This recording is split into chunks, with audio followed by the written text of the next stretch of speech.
нэг сургуулийн 6 охин яг нэг өдөр нас орсон хэрэг байгаа. Заримдаа бүр түүнийг гэрийнхаа зойрын өрөөнд бүр бүхэл өдрөөр цоожилдог байсан. За дөрөв дэх түүх буюу Jamie Sanders. Тэр өнчин ба түүнийг 5 настай байхад нь аав нь сайн байцгаана уу? Жинэна. Өнөөдөр мэдлэгээр би та бүхэнд та нарын маш ихээр хүсчээсэн My Little Pony-гийн жинхэнэ түүхийг нь ярьж өгөх юмаа. Бараг би бичлэг тавих болгонд яг энэ комент хар мянгаар иржсэн. My Little Pony-гийн түүхийг яриад өгөөч. Ямар түүхтэй аймчгийн түүх байд юм уу гэд бүр амар их асуулт. Тэгээ би бодож байсан хгүй. Ер нь ийм хүүхэлтэй кино тийм аим шиг түүх байд юм уу те? My Little Pony ч мөр амар тийм хөвгчлөлтэй хүүхдийн тэгээд entertainment хүүхэлтэй кино штэ. Тэгсэн тийм хүүхэлтэй кинонд байд юм уу гэж бодоод тэгээд судлаа үзсэн чинь байд юм лээ. За тэгээд та бүхэн бичлэгээ дуусна үзээрэй. За тэгвэл бүгдээрээ бичлэг руугаа орцгоё. Америкийн нэгэн сошиал медиа ашиглагч Facebook дээр нэгэн постыг оруулсан байгаа. Тэр хэрэг нь хүүхдийн нэвтрүүлэгтэй холбоотой байсан. За энэ хэрэг нь юу вэ гэхээр North Carolina байдаг нэг сургуулийн 6 охин яг нэг өдөр нас орсон хэрэг байгаа. 1989 оны 1 сарын 18-нд болсон явдал байгаа. Эдгээр хүүхдүүдийн ааш зан, байгаа байдал, гадаа төрх нь яг л энэ My Little Pony-гийн гол дөрүүдтэй бүр амар адилхан байсан гэж байгаа. Тэгвэл би одоо та бүхэнд энэ дөрүүдийн нэг нэгийг хэлж өгье. За хамгийн ихний хүүхэд буюу Samantha Giles нь болохоор Fluttershyтэй маш адилхан байсан гэж байгаа. За энэ охин маань болохоор маш ичимхий бүрэг. Тэр өөрийгөө ямар хэцүү амьдралтай хинч чилж байгаагүй. Ээж нь үргэлж түүнийг өөрийнх нь амьдралыг сүйтгэсэн гэж бурууддаг байсан. Хойд аав ч гэсэн түүнд ямар ч санаа тавьдаггүй. Заримдаа бүр түүнийг гэрийнхаа зойрын өрөөнд бүр бүхэл өдрөөр цоожилдог байсан. Түүний хойд дүнд хүрэхэд байдал илүү дорцсон байгаа. Тэр орхигдож, хоолгүй хонж, өрөөгөө булаалгаж, өрөөнийхөө бууланд унтдаг болсон. Тэр ийм байдлаас яаж тайдгарч хардаг байсан бэ гэхээр амьтдад амар хайртай байсан. Тэгээд амьтдыг асраад, тэгээд ер нь бол цагаа амьтдтай өнгөрүүлэх амар дуртай байсан гэж байгаа. Эцэст нь тэр энэ амьдралаас үнэхээр их залхдаг. Тэгээд амьдрах хүсэлгүй болж амиа хорлсон. За тэгвэл хоёр дахь хүүхэд буюу Janice Walters. За энэ маань болохоор Rarity-тэй маш адилхан гэж байгаа. Тэр сургуулийн маш алдартай охин.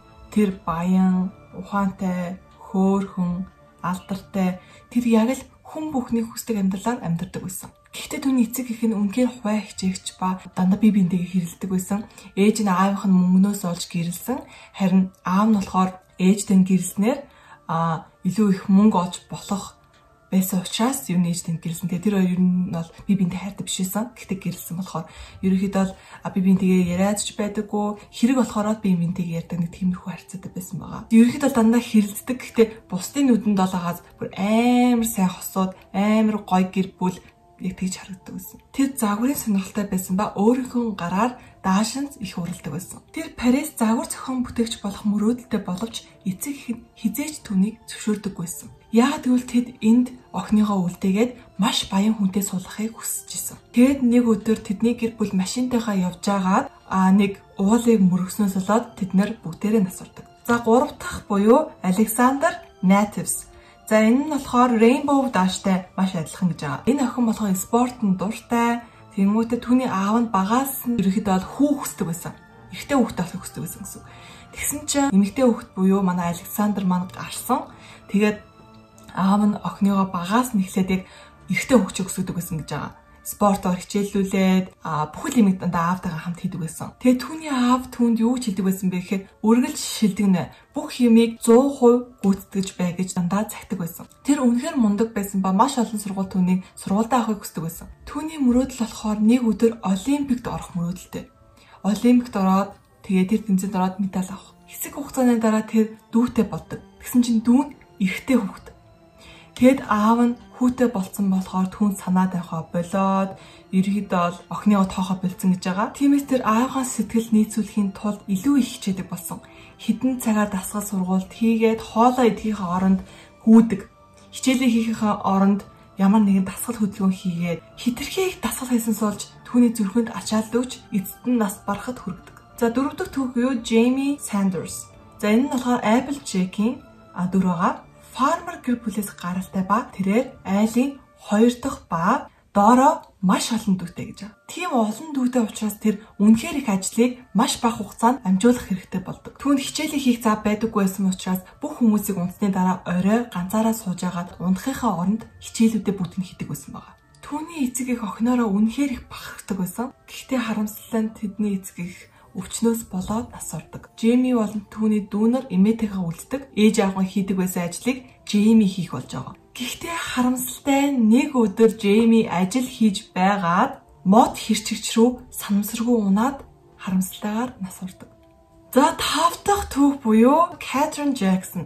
За энэ маань болохоор Pinkie Pie. Би болохоор Catherine-ийн түүхийг илүү өрөвдөлтэй түүх гэж бодож байна. Тэр өнчин ба түүнийг 5 настай байхад нь аав нь ээжийг нь хөнөөгөөд өөрийгөө бас дараа нь хөнөөсөн байгаа. Түүнээс хойш тэр хүмүүст өргүүлж гэрээс гэрийн зүгт явсаар байсан. Түүнийг өргөж авсан хүмүүс нь ерөөд л дандаа мөнгөний төлөө өргөж авсан байгаа. Яагаад гэвэл тэр гадаад хүүхд өргөж авсан хүмүүст мөнгө өгдөг. Тийм болохоор ерөөд л мөнгөгүй хүмүүс ч юм уу амар шуналтай хүмүүс хүүхд өргөж аваад тэр хүүхдтэй тэр мөнгөнд цацуулахгүй өөртөө мөнгө цацуулдаг байсан гэж байгаа. Тэгээ түүнийг өргөж авсан хүмүүс нь түүнд хоол моол өгдөггүй, өрөө мөрөөч байхгүй, ямар ч анхаалал хандуулдаггүй байсан. Бүр сургуульд ч явуулдаг байсан гэдэг. Түүний эцэг эхийнхээ нөхөл түүний толгоноос хизээж гардаг байсан.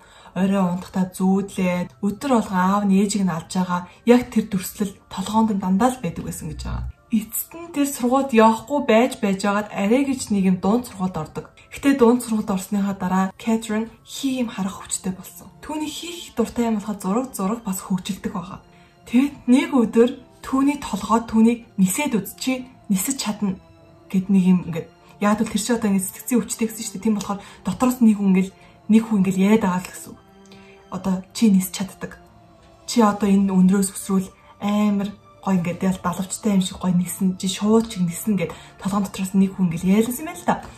Тэрнээс болоод Catherine сургуулийнхаа барилганы хамгийн дээд давхарт харж агаад барилгаас үсрээд нас ордог. За 6 дахь түүх буюу хамгийн сүүлийн түүх Cynthia Liddell байгаа. Баг байхаасаа л тэр хичээлдээ үнэхээр сайн байсан.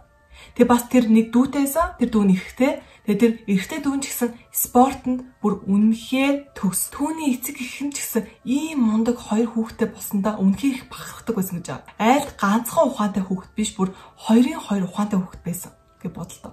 Хоёулаа нэг юмдаа бүр төгсөрсөн. Тэгээд тэр нэг өдөр самсгүйгээр сургуулийн нэг групп хүмүүс авч байгаа гэдгийг сонссон байна. Тийм болохоор тэр группт орохоор болдог. Гэтэ тэр группт орохын тулд маш том хэцүү шалгалтыг өгчиж болох хэрэгтэй байдаг.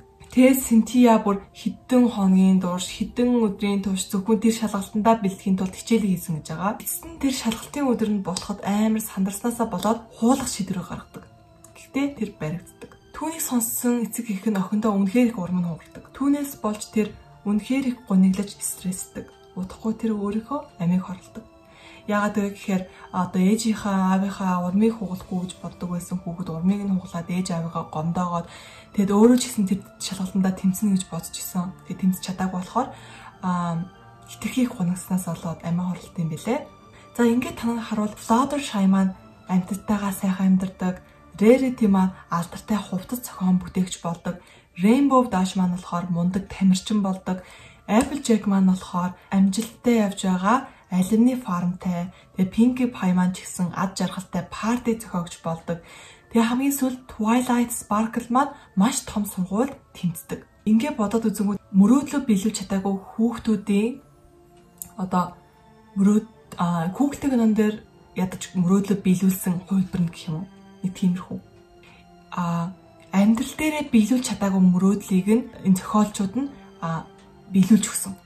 За өнөөдрийн болсон явдал маань амар сонирхолтой байсан гэж найдаж байна. Надад ч гэсэн судалж явах явцад амар сонирхолтой санагдчихсан. Тэгээд та нар ямар бичлэг цаашид хийлгүүлмээр байна? Юуны тухай яриулмаар байгаагаа миний энд гарч ирж байгаа Instagram хаягийн DM эсвэл миний зургийн тэр комментэн дээр ч юм уу бүгдээрээ бичээд явуулаад өгөөрэй. YouTube-ийн комментуудыг би уншдаг ч гэсэн яг бүр бүгдийг нь уншиж чаддгүй учраас та бүхэн YouTube-ийн комментэн дээр бичгээс илүүтэй бүр хийлгмээр байгаа гэж байгаа бол миний Instagram руу бичвэл би дандаа уншдаг байгаа шүү. За тэгвэл өнөөдрийн бичлэг хэрвээ сонирхолтойсэн бол та бүхэн лайкаа, subscribe-тайгаа дараад өгөөрэй. Дараа нь жиний илүү сонирхолтой бичлэгээ дахиж ирэх болохоор дараагийн бичлэг хүртэл баярлалаа.